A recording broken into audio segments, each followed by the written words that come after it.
All right, welcome back, folks. Today we're going to be doing something that's actually very typical to what I normally do.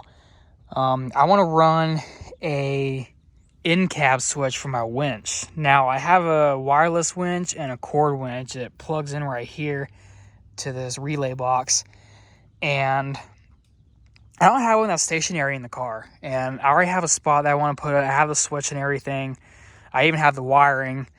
So I figure I'd just take you guys on this journey of installing it. We'll come in here to my office. Now, so here is the winch remote that came with it. This is the non-cordless, obviously. And it clips in like so. There was a rubber boot on here, but it's long gone, of course. So you just clip it in like that, and then turn it clockwise until it locks in place like that. Now, it's been open. Now, the boot's been missing for a while. Might be all corroded in there. I tested it earlier. It does work still, which is kind of a blessing. I love that. So, what I think I'm going to do is I'm actually going to use this harness. Be the most cost-effective way to do this, and not to mention it's got the plug that I need, so it's basically just plug and play. I'm going to cut it on this end, delete the remote, and then I'm just going to hook the switch up to this end of it. Now, hopefully it's long enough, which I think it is. It's actually made for that purpose.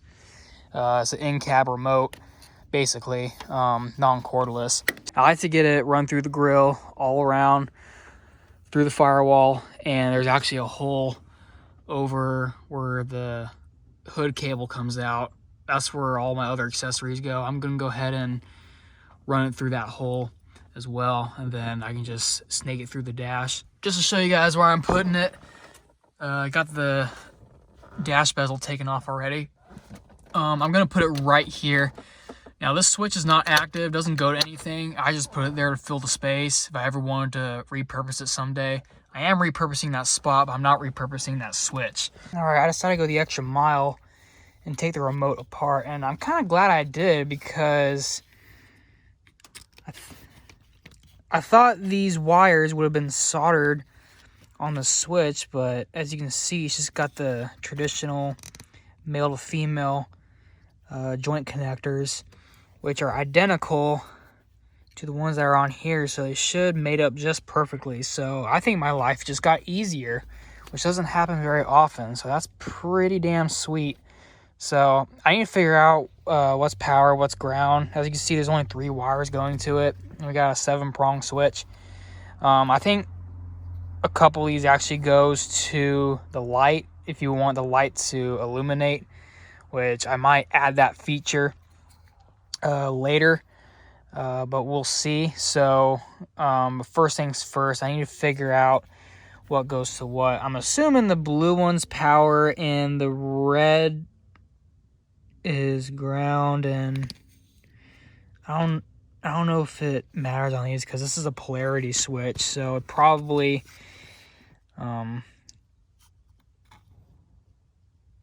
I need to do some testing here before I go making assumptions. So I'll get my voltage tester and I'll be back with you guys shortly. All right, fellas, so it turns out none of these are ground, even the black one, which kind of makes sense because switches typically don't need a ground. So I did some testing on my test light. So the blue one in the center, that's power, usually on a rocker switch. The center one is power. And the brown wire is winch in, and the black wire is winch out. Now, this is a Wild Bear winch. It's obviously a different brand. I know a lot of you guys are running a Warren winch. I think those are actually a 5-wire, but lucky for me, mine's just a 3-wire.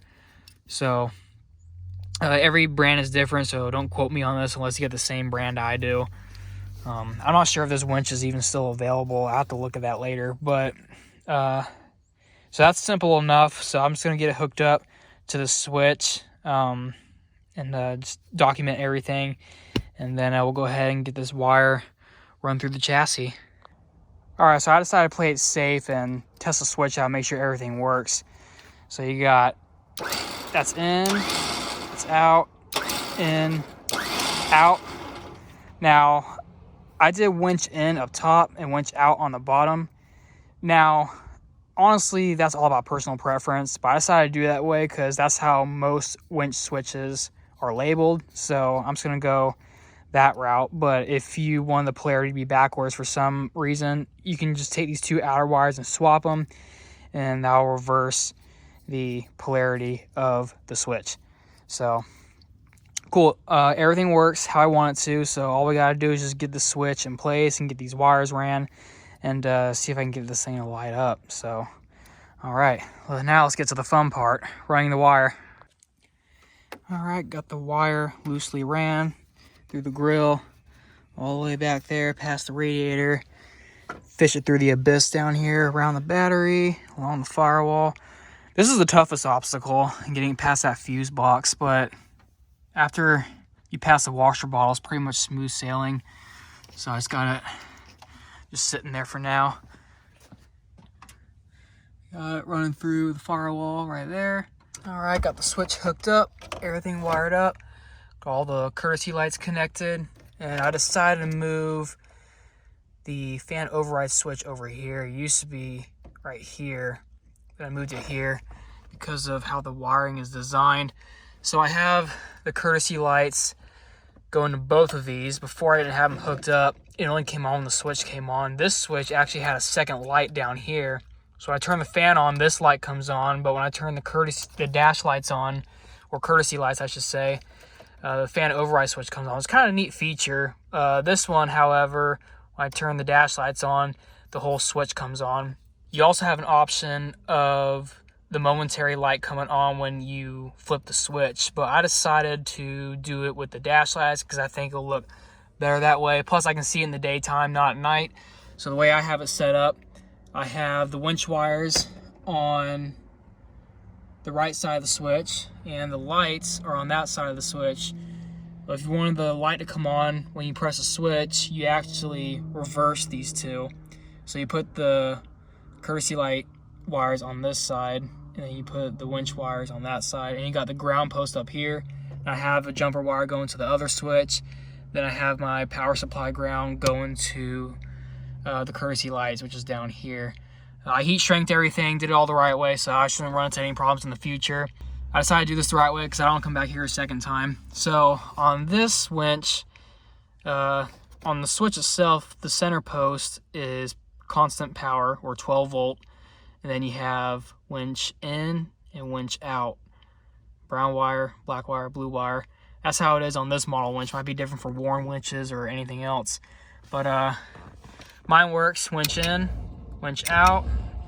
And I decided to wire it accordingly to the switch because it's actually labeled winch in, winch out. Not all switches are like that, but since mine is, I decided to keep it as cohesive as possible. And then also the light comes on with the dash lights, which is a good sign. Fan overrides on too. Make sure this works. Yep, all that works. Everything's blue matching. Looks beautiful. So I'm gonna go ahead and get the switch panel put in. All right, there's a switch, lights.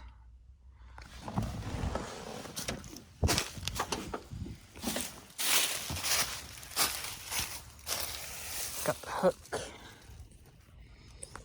Usually I just let it chill right here. Then I'll just ravel it up later. Winch is in neutral. I'll lock that in place. It's actually safer to keep it in neutral.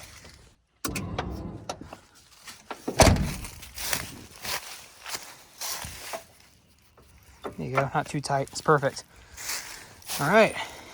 Everything seems to stay in. Everything looks good. Nothing looks too tight. All right. I like it. All right. Moving on to the next project.